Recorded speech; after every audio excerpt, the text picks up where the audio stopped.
Magandang araw mga kabayan. Totoo kayang nagtakas na itong si Dong Gonzales? Yan po yung ating pag-uusapan.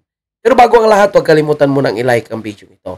Ayon po sa balita, ito nasa screen po natin, sinasabi ng Rappler, base sa kanilang investigative report, si Dong Gonzales daw ay nakakuha o nakasecured ng kontrata sa DPWH na nagkakahalaga na ng 900 million.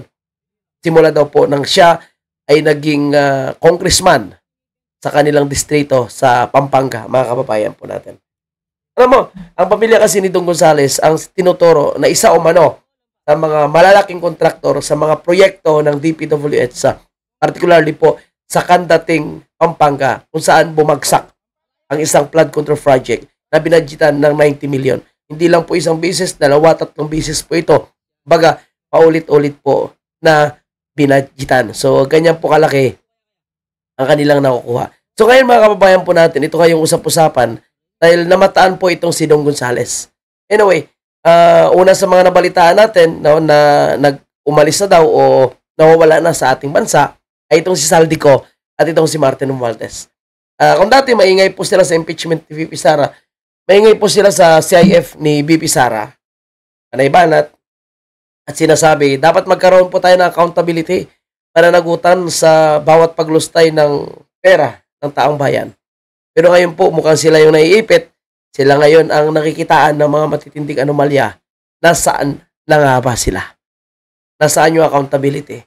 No? Ngayon na kailangan nilang pananagutan. Anyway, para sa karagdagang update, nag-resign na pala si Secretary Bunuan at pinalitan po siya ni Secretary Vince Dizon ng Department of Transportation. So, siya po yung pumalit ngayon. And si Bunuan is finally na nagkaroon na rin ng hiya. No? Natabla na. Naubos na yung kanyang kapal ng mukha. At nag-resign na rin si Bunuan. Okay, panoorin natin ito mga kabayan. Mami Gonzales, yan. Oo. Ano? Wala mong bodyguard. Siklod ko kaya? Ano? Ren yun. Dating panahon tagal naman rin. So, may mga bodyguard pa no, na naghatid sa kanya sa airport. Ito. Wala kaya mo to? Di Amerika. Ay, ito lang pa. Ito. Bonggong! Bonggong Gonzales. Bonggong! Sir! Hello po. Arayat. Arayat po, Rayat. Sir. Arayat. So, may mga marami pang bodyguard na kasama mga kababayan po natin. Yun nga po, no? Papunta daw po sila ng Amerika. So, iwas po ba muna sila na mangyayaring investigation sa Senado at sa House of Representatives dahil po naiipit ang kanilang pamilya, no, dito po sa anomalya ng flood control. At bukas din po mga kababayan po natin ay mangyayari po ang investigation sa Senado dito sa maanomalyang flood control with Senator Marcolita. So isa po yan sa ating dapat pakaabangan mga kababayan po natin. So kung nakakuha ng 90 million itong si Dong Gonzales, abay barya lang po yan, no? Sa mga nakukuha naman nitong si Saldico. At may mga nagsasabi pa, pati yung mga proyekto ni Martin Romualdez doon sa Leyte, sa kanyang distrito, abay ang may hawak pala ay itong Sunwest, itong construction company, no? Yung contractor na pagmamayari nitong si Saldico. Anyway, dahil napag-usapan natin Saldico, ito pa po mga kababayan po natin, no? Pumanat po itong si Claudine ko. Pagkatapos siya batikusin, abay, ang yabang, ang tapang pa. Walang hiya talaga ito, no?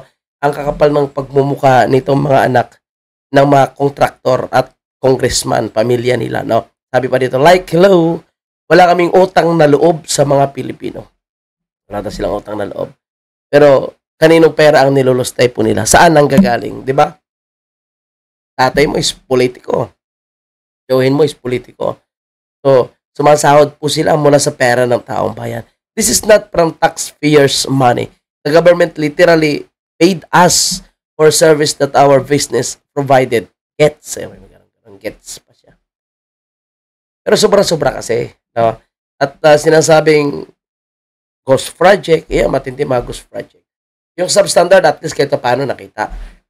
Pero, isang buwan, 3 buwan, isang taon, bumabagsak. So, sayang talaga ang pera ng taong bayan. Ulitin na naman. So, panibagong budget na naman. And, nagtitrending din po yung video nila kung saan ay nagmamayabang po sila na kumakain po sila ng nagkakahalagang 200,000. No? Meron tayo atang video niyan. Hanapin natin. No? I think meron tayo niyan. Sige, hanapin natin. In fact, Ate, ano yan kay Biniaban? hindi po Ito.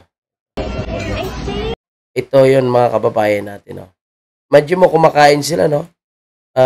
Worth 80,000 yung unang gisting nila tapos umabot ng 200,000. I think 82K. So 82K yung estimate nila na kinakain. Pero nung lumabas yung billing nila is 200,000. So anak po yan ng mga kontraktor. Parang ang liit ng 82K sa dinami-dami ng kinain natin. Feeling ko around 200. Oh shit! Eto na! Ready ka na ba? Ready na ako. Oh my God! Ang liit! Oh! Mag-pili ka. Huwag kang tumingin. So 200,000 po mga kababayan po natin na sinasabi nila isang kainan lang. So paano hindi magalit ang taong bayan?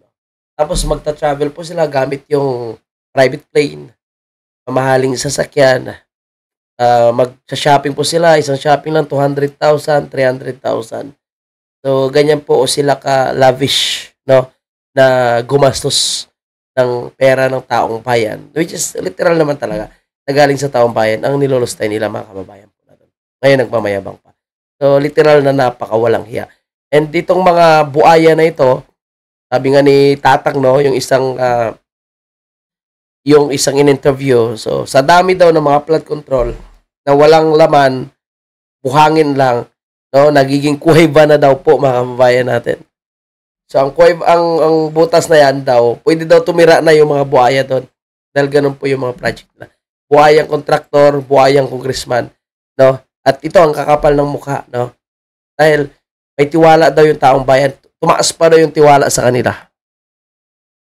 Sabi nitong si Suarez, no? Kasi nakakuha pa daw ng 16% na approval ratings itong House of Representatives.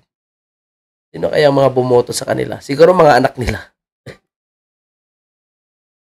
And of course, again, kagaya ng sinasabi po natin, no, tinanggap na ni Bongbong Marcos ang resignation ni Bunuan. And tingnan natin, no, kung kaya po bang ipakulong ni Bongbong Marcos itong si Bunuan after nitong scandalos na ito.